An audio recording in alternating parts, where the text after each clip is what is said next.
My son's wife said, "This house belongs to my family now." Margaret Doyle, widow and mother for 44 years, didn't argue across the living room she once decorated herself. Anna, the daughter-in-law whose rent I quietly paid for years, stood tall like the deed already carried her name. I walked out without a word, but that night my attorney filed the papers transferring the property back into a trust under mine alone. I'd been both mother and provider. Now I was the keeper of my own estate. And when the eviction notice arrived, Anna finally learned whose family the house had always belonged to. I'm curious, where in the world are you joining us from? Drop your city or country in the comments, and make sure you're subscribed for all the latest updates. I never expected to hear those words from her. This house belongs to my family now. The evening had started like so many others. Sarah stood in the warm light of the dining room, setting down a bottle of her homemade raspberry vinaigrette next to the salad bowl. She smiled across the table at her son Mark, now 35, successful, and always too busy, but present tonight. That was enough. Lila, his wife, was in the kitchen, plating the roast chicken. Her heels clicked lightly on the tile, her tone as sweet as ever. The house looked different since Lila had moved in. New lighting fixtures, minimalistic decor, a sense of cold polish that never felt like home to Sarah. Still, she tried. That was what mothers did. The three of them sat down and conversation flowed, light and unmemorable. Something about Mark's job, Lila's Pilates instructor, a new air purifier. Sarah smiled, nodded, laughed where it was expected. And then it came. Lila reached for her wine glass and said it casually, almost like she was commenting on the weather. "You know, this house really belongs to my family now." Sarah blinked. "I'm sorry." Lila sipped her wine and looked Sarah dead in the eye, voice still pleasant. "The house. Mark and I have been talking. It's time we made it truly ours. New paint, new energy. You've had your time here." Mark didn't say a word. He kept his eyes on his plate. Sarah's heart stumbled in her chest. "I lived here for 30 years. Lila's smile never faltered. "Exactly. You've done your part. Now it's our turn." Sarah forced a soft laugh as if to push the moment back where it came from. "I'm not sure I understand." "Are you saying?" Lila leaned in, voice firmer now. "This house belongs to my family now. You're welcome to visit, of course, but it's ours." Silence fell over the table. The chandelier hummed overhead, the sound of the dishwasher cycling faint in the background. Mark lifted his fork, then set it down. Still, he said nothing. Sarah turned to him. "Mark?" He shifted in his seat, looked past her. "Let's not do this right now." It wasn't what he said, it was the way he said it. Careless, tired, like her pain was inconvenient. Sarah rose slowly, her napkin falling to the floor. She couldn't stay, not at that table, not in that room where her presence had been reduced to an obligation. "I think I've had enough for tonight," she said quietly, her voice measured, controlled. Neither of them stopped her. She walked to the door, picked up her coat, and let herself out without slamming anything. That would have given them too much power. Outside, the air was cold, sharp with early evening frost. She walked to her car, her heels crunching the gravel, each step heavier than the last. She sat behind the wheel for a long time before starting the engine. She didn't cry, not yet. 10 minutes later, she parked in front of her own home. The porch light was still on. She had left it glowing, unaware she'd return carrying something she couldn't quite name. Rage? Grief? Both. She sat in the driver's seat, hands on the steering wheel, staring at the front door she had walked through 1,000 times. The windows glowed warm, but the warmth felt distant now. Inside, nothing had changed, but something inside her had. Sarah sat motionless, realization setting in like a slow burn. This wasn't a misunderstanding. The family dynamic had shifted, possibly forever. The silence between us was louder than any words. The morning after the dinner, Sarah stared at her phone for 10 straight minutes before setting it back on the kitchen counter. No calls, no texts, nothing from Mark. She checked again at noon. Still nothing. By nightfall, the silence had grown roots, stretching into the walls of her house, curling beneath her ribs. She had raised that boy, held his hand through scraped knees and breakups, made every meal, paid for college, helped him choose the house he now shared with a woman who looked her in the eye and told her she no longer belonged. Sarah had waited, expecting at least a message from Mark. Some small acknowledgement, something like, "I'm sorry about last night," but there was only stillness. She finally texted him, "Can we talk?" No reply. By the next day she called his phone twice. Both went to voicemail. The silence was no longer passive. It was deliberate. Sarah sat at her kitchen table, clutching a lukewarm cup of tea. The room around her, once vibrant with family noise, felt museum-like now. She could still see Mark at 5 years old, crouched beneath that table coloring with crayon. Could still hear the echoes of birthday parties, Thanksgivings, even the night he came home to tell her he'd proposed to Lila. She stared at the walls that had held their entire history, and now felt like strangers to her. Had she done something wrong? Was she too involved? Too present? Or had she simply become too inconvenient? She dialed Lila's number, more out of need than expectation. No answer. Straight to voicemail. She didn't try again. That evening, unable to stand the walls any longer, Sarah drove to a small cafe on the edge of town and texted Rachel, her oldest friend. "Are you free?" Rachel responded within minutes. "Of course. Be there in 10. They sat by the window in their usual corner. Rachel's presence, warm and uncomplicated, was a balm Sarah didn't know she needed. "What happened?" Rachel asked gently. Sarah recounted the dinner, Lila's words, Mark's silence, her own quiet exit. As she spoke, her voice trembled, not from weakness, but from the unbearable realization that her son had let it all happen. "I feel invisible," Sarah said finally, "like I don't exist to them anymore." Rachel reached across the table and squeezed her hand. "Then make them see you. Don't sit in that silence and hope it goes away. You have every right to confront this." Sarah looked down at her tea. "And say what?" "Say the truth. You were hurt. You deserve respect. They don't get to rewrite your place in their lives without facing you." Later that night, Sarah sat at her writing desk, a blank sheet of paper before her. Her hands hovered over the pen. She couldn't bring herself to text again. Words were too easily ignored, but a letter, something physical, something he'd have to hold in his hands, that felt right. She wrote the date at the top, then paused. How do you begin a letter to your own child, when you no longer recognize the way he looks at you? She stared at the blank space beneath the date, her pen unmoving. It wasn't that she didn't know what to say, it was that there was too much to say, and she wasn't sure Mark would be willing to hear any of it. Sarah held the pen above the page, frozen.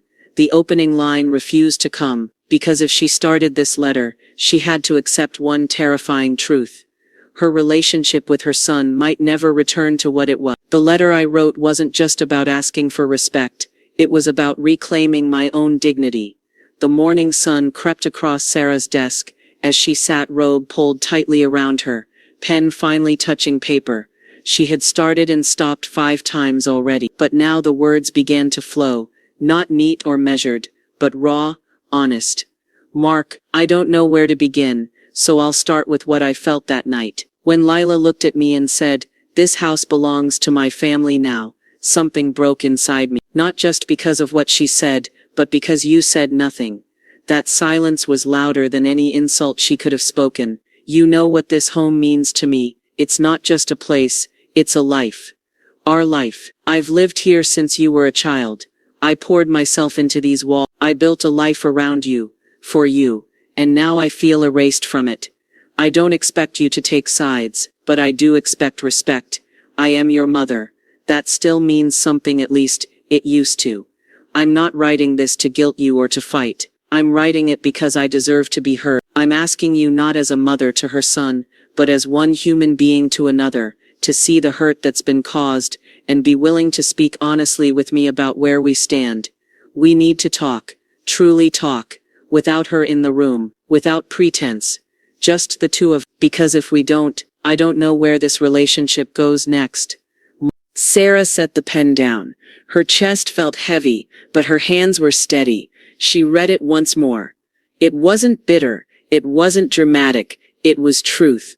And dignity. The version of herself she was no longer willing to bury. She folded the letter carefully, slid it into an envelope, and wrote Mark's name in clean, even letters across the front. There was no ceremony in sending it, no dramatic music playing in the background. She simply placed it in the mailbox the next morning and let it go. The following days dragged by. No message, no call. Sarah busied herself around the house, watering plants, organizing bookshelves, washing dishes by hand, just to feel her fingers moving.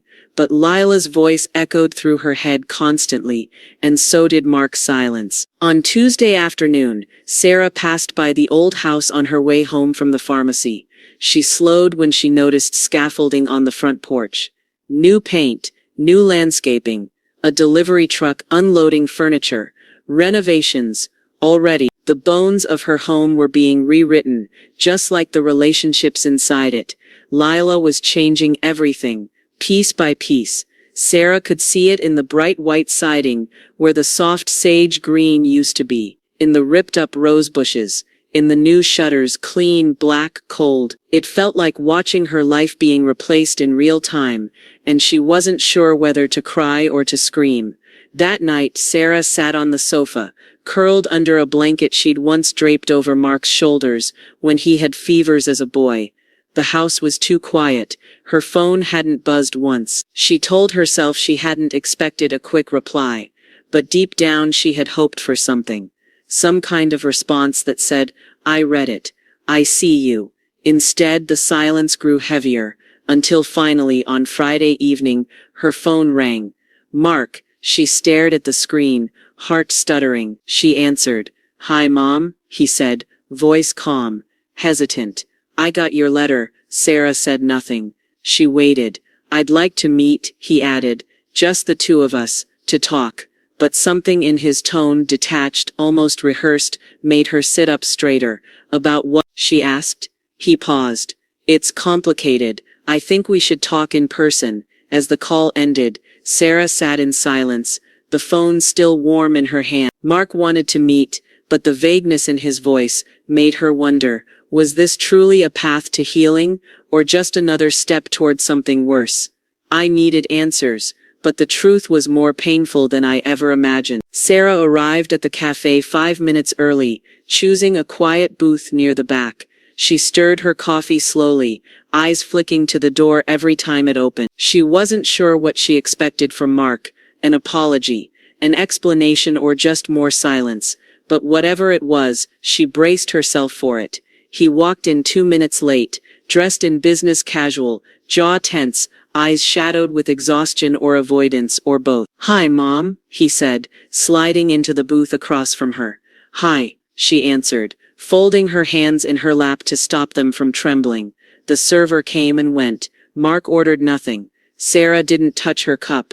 Neither of them spoke for a moment. The hum of conversation around them seemed distant, like background noise in a dream. Then finally, Mark said, "I read your letter." Sarah nodded once. "I figured you called. I didn't know how much it hurt you," he said, voice low, eyes not quite meeting hers. "I thought maybe you were just caught off guard." "I wasn't caught off guard, Mark. I was blindsided, and you let it happen." Mark's mouth opened, then closed again. "I didn't mean, you didn't mean to, but you did," Sarah cut in. Her voice was calm, but her words carried weight. "You sat there while your wife told me my home, our home, now belonged to her family, and you said nothing." Mark rubbed his hands together, then exhaled hard. "Lila's been pushing for change. She wants to make the house feel like it's hers, and that requires erasing me." "No, Mom, come on, don't make it sound like that." "I'm not making anything sound like anything," she said, sharper now. "I'm telling you what happened, and you let it happen." He looked down, ashamed but defensive. "You don't understand what it's been like. She feels like you're always hovering, like you've never really let go." Sarah stared at him, stunned. "I gave you that house. I signed it over, because you said it would help you and Lila get on your feet. I didn't hover. I sacrificed. I didn't ask you to do that," Mark muttered. Her face went cold. "No, you just accepted it." The server returned to drop the check. Untouched plates, untouched conversation. Sarah leaned in slightly. You need to set boundaries with Lila, Mark. This isn't about paint colors. This is about respect. And if you can't stand up for me now, I don't know what's left between us. Mark nodded slowly. I'll talk to her. But even as he said it, the hesitation in his voice settled deep in Sarah's chest. He didn't mean it, not really. Or if he did, he didn't have the strength to follow through. She stood up. I hope you do. Later that evening, Sarah was washing dishes when her phone buzzed. It was her lawyer's office. Sarah, the attorney said, his voice tight. You're going to want to sit down for this. I've just received documents from the county recorder's office. Property records flagged a transfer of ownership 6 weeks ago. Mark signed over part of the deed to Lila. Sarah went still. The water continued running in the sink, the dish slipping slowly from her hand. She whispered. The property was never fully in their name, despite what they said. You retained partial control, but now Lila's listed as a co-owner, and Mark's signature is on it. Sarah didn't speak. Her mind couldn't form words. You should have been notified, but the paperwork was routed through their attorney. The lawyer continued. It's legal, but there are irregularities. We need to. After the call ended, Sarah walked to the living room and sat on the edge of the sofa, holding the signed documents in shaking hands. Her own son had given away her property, behind her back, without a conversation, without a word. She stared at his signature, familiar handwriting that had once appeared in crayon on her refrigerator door. Mark had made a decision behind closed doors. Not just silence this time, but betrayal on paper. Sarah sat frozen, the papers trembling in her lap. One thought took root and refused to leave. He didn't just let her speak for him, he gave her everything. My son's actions cut deeper than I thought possible, but this time, I wouldn't back down. Sarah sat at her dining table with the documents spread before her like a battlefield map. Her name was still there, but smaller now, barely clinging to the deed. Lila's name, in bold new ink, sat right beside Mark's. It wasn't just a legal transaction. It was a shift in loyalty, a reordering of trust, a betrayal. She reached for her phone with a trembling hand and called Mark. He picked up on the third ring. Hey, he said, cautious, like he already knew. I got the documents, she said quietly. There was a pause. Then I was going to explain. When? Her voice cracked. After everything was gone. I thought it was the right thing to do, he said, defensive now. Lila wanted security. We needed to solidify things for the future. You needed to consult me, Sarah snapped. You didn't need to give her my share. It's not like that.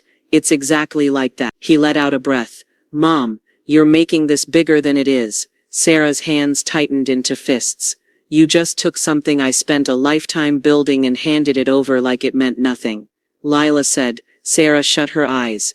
There it is. Lila said. Later that evening, Sarah stood at the doorstep of the house that no longer felt like hers. She rang the bell once. Lila opened the door, expression unreadable. You gave yourself part of my home, Sarah said flatly. Lila didn't flinch. Mark made the decision. I supported him. You manipulated him. I protected our future, Lila said coolly. That house needs to be ours, legally. You're not part of our long-term plan. Sarah felt her stomach twist. Your long-term plan involved cutting me out of something I spent 30 years protecting. Lila shrugged. Sometimes progress requires hard choices. Sarah stared at her. You don't know what sacrifice looks like. You married into something you didn't build, and called it your own. Lila didn't even blink. I married your son. That gives me every right to a stable home. Sarah stepped back. Her voice when it came was quiet, but steel-edged. You've made it clear what kind of woman you are. And you've made it clear this house is just about control for you. Lila shot back. Let it go, Sarah. It's not yours anymore. That night Sarah sat with her lawyer. We have grounds, he said, flipping through the paperwork. This transfer was processed through internal counsel, without your full consent. It's not fraud, but it's on the edge. We can file to contest it. Sarah stared at the paperwork. It felt like an impossible mountain to climb. Legal fees, time, emotional strain. But giving up meant letting Lila and Mark win without a fight. She looked up. Do it. The lawyer nodded and began drafting the filing. For the first time in her life, Sarah felt truly alone, not just emotionally, legally, financially. It wasn't just about square footage or property lines anymore. It was about identity, boundaries, dignity. Everything she had poured into her family had been used against her. Still, she wasn't backing down. She reached out to old friends. She started reading up on property rights, family law, elder financial abuse. She wasn't going to be ignorant. Not anymore. But just as she began to find her footing, her lawyer called with a warning. Before we file, he said, you need to understand something clearly. Go on, Sarah said. This lawsuit, it's going to burn bridges. Once we go down this path, it may be impossible to go back. Whatever relationship you have left with Mark and Lila, this could destroy it. Sarah paused. For years she'd held on to the hope that things could be mended, that Mark would remember who she was to him, that she could just wait this out, and he'd come back.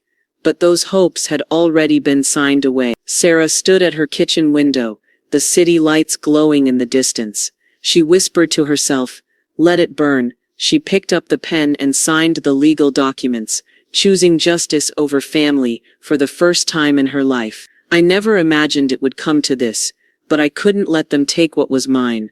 The courthouse smelled of old paper and polished tile. Sarah sat in her attorney's office, dressed in charcoal gray and quiet defiance. Her signature on the documents was barely dry, but the consequences were already stirring. The lawsuit had been filed. She was contesting the transfer of her own property, her own legacy, based on improper handling, lack of full consent, and undue pressure. The papers were served that afternoon. Mark and Lila's response came swiftly, a formal notice of legal opposition from their retained counsel, complete with a full legal team. It wasn't just a misunderstanding anymore. It was Sarah's days became a blur of document reviews and legal strategy. Her lawyer explained the process step by step, but nothing could numb the sting of watching her family line up on the other side of the courtroom. Mark didn't reach out again. Not a call, not a text. Lila, as expected, remained silent and smug. But Sarah wasn't afraid of them anymore. She was afraid of regret. The legal battle was brutal from the start. Mark and Lila's attorneys claimed the property transfer was in alignment with family interests and had been discussed informally and frequently with Sarah, an obvious stretch, backed only by vague anecdotes and half-truths. They're framing this as a family matter gone sour, her lawyer warned. It's emotional leverage. They're betting you'll drop it. I won't, Sarah said simply. She provided decades of financial records, emails. She found witnesses, old friends, even neighbors, who recalled her intention to leave the home intact until her passing. She dug up her original will, property tax statements, even a handwritten note from Mark, written 5 years ago, thanking her for trusting him with the house. They painted a clear story, one of loyalty repaid with deceit. Still, the emotional toll was heavier than any paperwork. Some nights, Sarah couldn't sleep. She'd sit in bed, the television muted, staring into the dark and wondering how her life had unraveled into court filings and sworn declarations. Lila's presence hung over everything like a shadow. She carried herself in public with unearned confidence, never apologizing, never retreating. She attended pre-trial meetings with her head high, her hand resting firmly on Mark's arm like a flag staked in claimed territory. Sarah refused to look away. She was tired of shrinking. In the midst of it all, Sarah found unlikely strength. Friends checked in more often. Old acquaintances resurfaced with kind words and small gestures. Coffee, a quick lunch, a handwritten card left on her porch. And within herself, she found a kind of quiet fire, a version of her that had been buried under decades of giving, pleasing, and sacrifice. She was no longer trying to fix anyone. She was trying to reclaim herself. One late afternoon, as they prepared for the preliminary hearing, Sarah sat across from her lawyer reviewing their next move, when he looked up from the paperwork. There's a development, he said.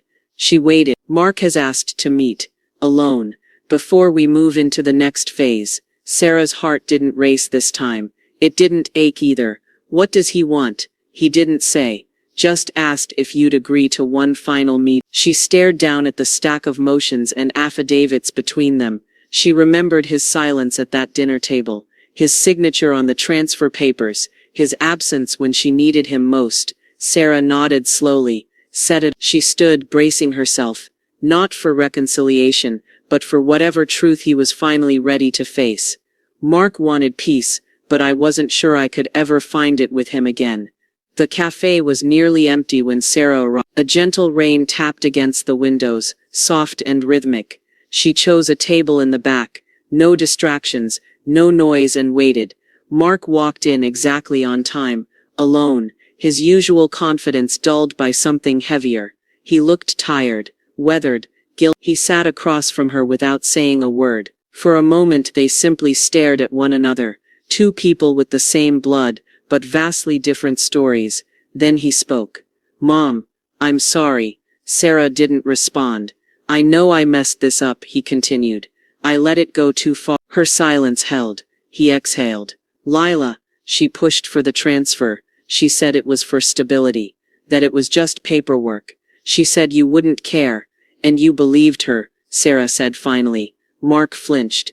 "I didn't think it would hurt you this much." "You gave away part of my home without even telling me," she said quietly. "You let her stand in front of me and say it was hers, and you stood there, and said nothing." "I didn't know how to handle it," he admitted. "I felt caught in the middle." "No," Sarah said. "You weren't caught. You chose." Mark looked down. "I let her convince me it was the right thing to do," he said. "She told me I needed to make decisions as a husband. She said you'd be fine, that you'd adjust." "I'm not something to adjust, Mark," Sarah said. "I'm your mother, and I've never felt more invisible in my life." Mark leaned forward. "I want to fix this." She held his gaze. "Fix what? Exactly?" "I'll talk to Lila. I'll reverse the paperwork. I swear. We can undo it." Sarah studied his face. "But she won't agree," he added after a beat. "She says reversing it undermines her. She says we should all move on." Sarah sat back. There it was. The truth. Even now, even after everything, Lila still had the final word. "And you, Sarah, what do you say?" Mark looked pained. "I don't want to lose either of you. You already have," she said. They sat in silence for a long time. Rain streaked the windows, and the low hum of a dishwasher ran behind the counter. Somewhere near the door, a bell jingled softly. Sarah finally stood. "I'm not here to fight with you anymore, Mark. But I am moving forward with or without your help." "You're still going to court?" he asked. "Yes. Even after this." She nodded. "Especially after this." Mark's shoulders sank. "I just wanted peace." "Then you should have chosen it when you had the chance." That evening, Sarah returned home and closed the door behind her with a sense of finality. She sat at the kitchen table, pulled the legal documents closer, and signed the remaining paperwork. The decision was made. She wouldn't wait for Mark to wake up. She wouldn't ask for understanding from a woman who never intended to give it. She would take them both to court, and win back what was rightfully hers, not out of revenge, out of principle, out of survival, out of Sarah opened her planner and circled the court date, in bold red ink. For the first time, the fear was gone, the sadness remained, but it no longer ruled her. She was ready, no matter the cost. The courtroom was cold, but my resolve was fiercer than ever. Sarah stepped through the courthouse doors with her head high, and her shoulders squared. The marble floors, the sterile lighting, the quiet echoes, it all felt designed to intimidate, but nothing here scared her more than what she'd already been through. She spotted them immediately. Mark and Lila sat side by side at the defense table, whispering to their attorney. Lila wore a sleek black suit, hair pulled back tight, expression unreadable. Mark looked tired, his gaze flickering when he saw Sarah but never settling on her. Sarah walked past them without hesitation, and sat next to her lawyer at the plaintiff's table. Her hands stayed folded in her lap, calm, still. She wasn't here to win back their love. She was here to win back her home. The case began with formalities, statements of intent, a review of the complaint, and timelines. Sarah's lawyer stood, composed and direct. "This is not a dispute over preference," he said. "This is a case about consent, about manipulation, and about a property transfer executed without full disclosure to one of its rightful owners." The judge nodded. "Proceed." Mark and Lila's attorney was younger, polished, and rehearsed. He framed the transfer as a well-meaning family agreement, and insisted Sarah had always intended to pass the house on to her son. He painted the legal battle as the result of confusion, not betrayal. Sarah sat still, jaw tight. Confusion? Was that what betrayal was called now? Her lawyer called her to testify. She took the stand, steady as she walked. Her voice didn't shake. "I signed that house over to help my son," she said. "I never gave him permission to add his wife's name to my half. No one consulted me. I wasn't even notified." She detailed the dinner, the confrontation, and her discovery of the documents. When asked how it affected her, she didn't reach for tears. She reached for truth. "I wasn't just shut out of a house," she said. "I was shut out of my family." Lila was called now. She spoke confidently, even with a faint smile. "We didn't mean to cause harm. We thought it was the right time to formalize things. It's about family unity." Sarah watched her closely. Not once did Lila say the words "I'm sorry." The judge asked a few sharp questions, specifically about the handling of the deed transfer and why Sarah hadn't been formally notified. Lila's lawyer deflected. Mark sat silent beside him. Sarah knew that silence well.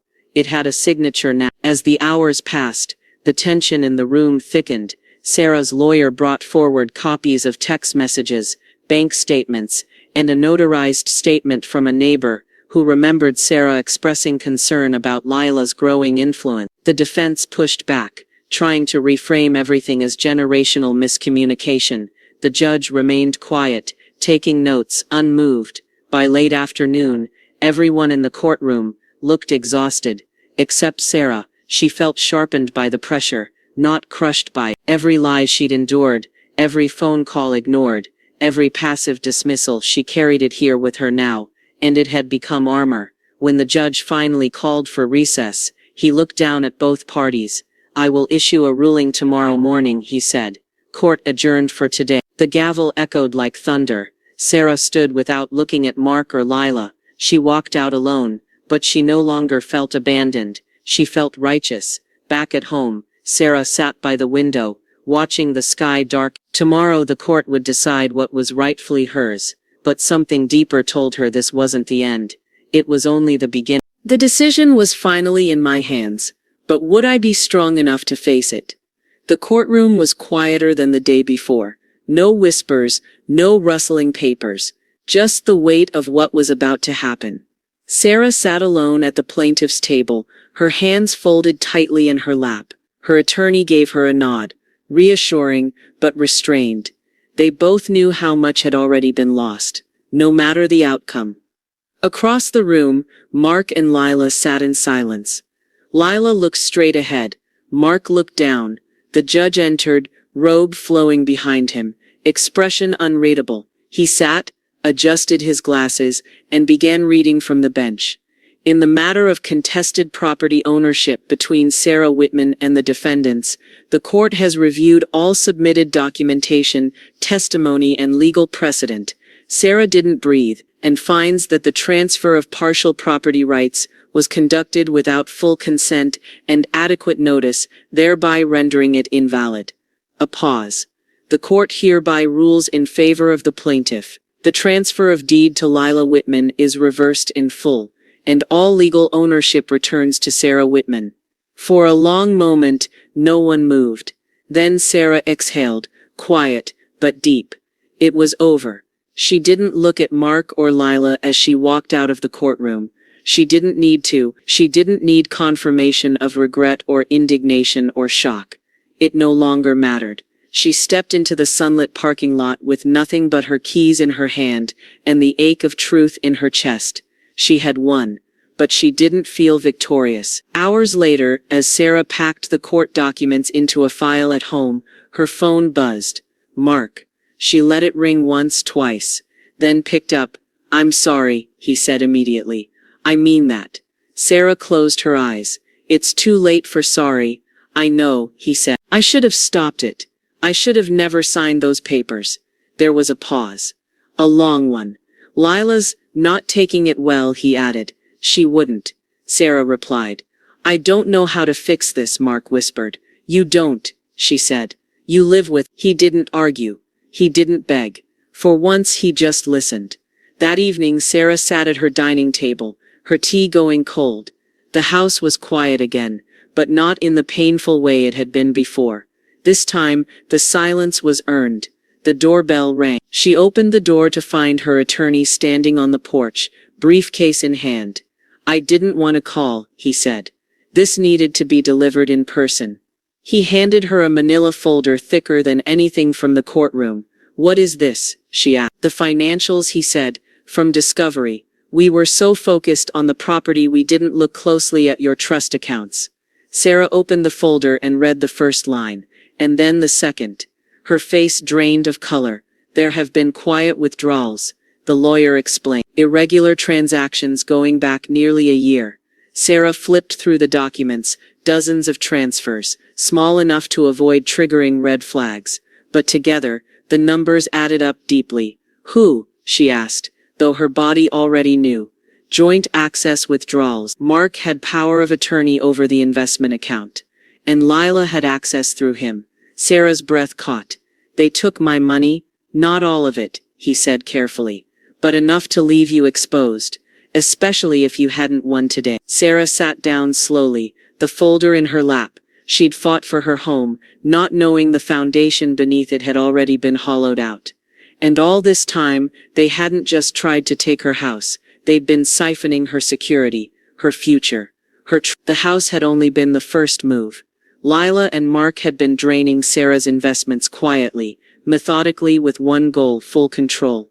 As Sarah sat in stunned silence, her phone lit up again, a number she didn't recognize. She answered. A voice said, Ms. Whitman, I heard about the case. I may have an opportunity that could change everything. This wasn't just about winning, it was about creating a future that was mine. The voice on the phone was calm, professional. My name is Elise Vaughn. I represent a private investment firm that specializes in community-backed ventures. I followed your case. Sarah sat upright. My legal case? Yes, Elise said. It was brave what you did, and public. I admire it. Sarah gripped the phone tighter. What do you want from me? Not a favor, Elise replied. A conversation. We have an opening: strategic planning for a new property initiative. You're experienced. You've managed finances, assets, and people. You've lived through what we're trying to solve. Sarah blinked. I'm not a professional. You're a survivor, Elise said. Sometimes that's the most qualified person in the room. Sarah met Elise 2 days later in a downtown office, lined with exposed brick and minimalist furniture. The air smelled like lavender and ambition. Elise explained the offer: consulting work on a housing resilience project, modest pay to start, with the potential to evolve into something long-term. I've already gone through a lot, Sarah said carefully. I'm not looking to jump into something for the wrong reason. I'm not asking you to, Elise said, but you've got insight others don't. You understand what happens when people lose their footing. We need people like you. For the first time in months, Sarah felt something stir beneath the surface. Not fear, not anger, She accepted the offer. It wasn't glamorous, but it was hers. A chance to contribute, to shape something that mattered. The first week was nerve-wracking. New routines, younger colleagues, software she had never used before. But slowly, Sarah found her rhythm. She read every file twice, asked questions, took notes in spiral notebooks, and highlighted things others overlooked. People noticed. So did Elise. You're not just doing the work, she said one afternoon. You're making it better. Sarah smiled. I'm just paying attention. No, Elise replied. You're owning it.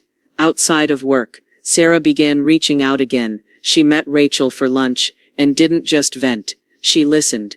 She joined a book club, even hosted once in the very living room Lila once claimed as her. The more Sarah stepped into her own life, the smaller Mark and Lila's shadows became. She wasn't avoiding them out of spite. She just didn't need them anymore. Her confidence grew steadily. She began mentoring a younger coworker, helping her prep for meetings, Edit pitch. She started looking forward to mornings again, and for the first time in years, Sarah sat at her kitchen table not as a mother waiting for a call, but as a woman building something real, something resilient from scratch. Elise extended her contract after 3 months. "You've proven your value," she said, "but this next step, if you're interested, comes with real responsibility." Sarah nodded slowly. "Tell me more." It was a leadership position. More pay, greater impact. It also meant stepping out of her comfort zone. Sarah paused, then smiled. "I'm ready." As Sarah prepared for her new role, her phone buzzed. A familiar number lit up the screen. "Mark," she answered, voice calm. His tone was different this time. "Mom," he said, almost a whisper. "Can we meet? I think I owe you the truth." I was no longer the woman who had been overlooked. Now I was in control. Sarah didn't answer Mark right away. She let the message sit for a full day, unread but not unacknowledged. His voice had been soft, unsure. Not like the man who once handed her home away. Still, she had other priorities now. The first morning of her new leadership role, Sarah walked into the downtown office with a quiet steadiness. Her coworkers greeted her with warmth and a hint of respect she hadn't felt in years. Not as someone's mother, not as someone's mistake, but as a woman who had earned her seat. She led her first team meeting with clarity. No trembling hands, no second guessing. "We're not just building numbers here," she said. "We're rebuilding lives. Let's not forget that." A junior analyst caught her afterward, eyes wide with admiration. "You're the reason I applied here," she said. "I followed your story." Sarah's heart didn't swell. It said there was a difference.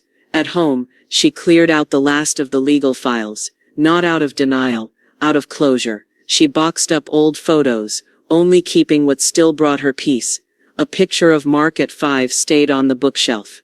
The wedding photos came down. She no longer needed to rewrite the past. She just didn't have to live in it anymore. Sarah began saying yes to invitations. A community fundraiser, a networking dinner, a quiet Saturday hike with Rachel, where the two women didn't talk about Mark at all, and for once it didn't feel like avoidance. It felt like progress. She began painting again. Nothing serious, just color and silence, and the rhythm of her own thought. Her evenings were no longer spent waiting on a call that wouldn't come. They were hers. Mark and Lila texted a few times over the weeks. Mostly surface-level messages. "Hope you're well. Just checking in.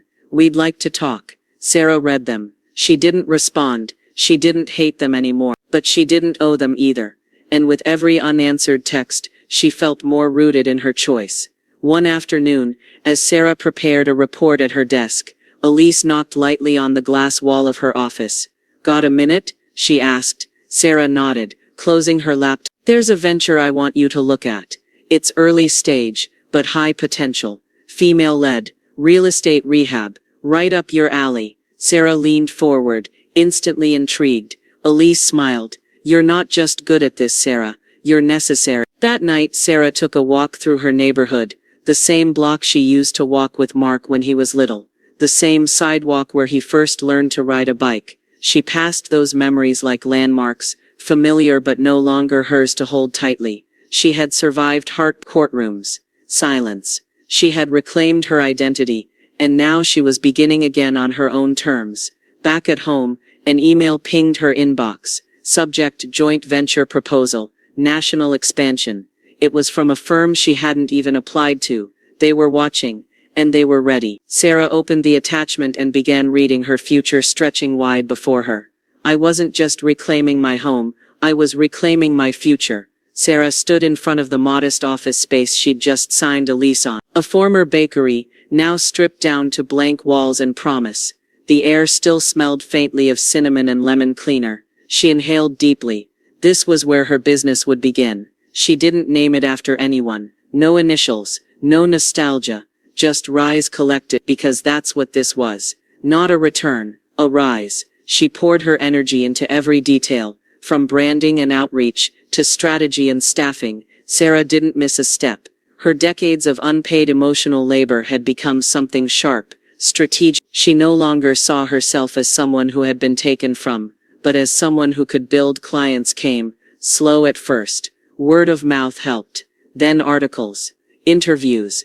Elise made introductions that brought in partners. Then something big. A corporation reached out, interested in a formal partnership to scale Sarah's housing initiative nationwide. You're not just filling a need, the executive had told her. You're setting a stand. Meanwhile, Sarah's story, her real one, not the courtroom headlines, began to ripple outward. She was invited to speak at local panels. Women approached her after each one, sharing their own stories. Mothers pushed aside, caretakers forgotten, women written out of their own lives. Sarah never offered them pity. She offered tools, language, strategy. She knew how to fight. And now so did they. Mark and Lila faded into the background.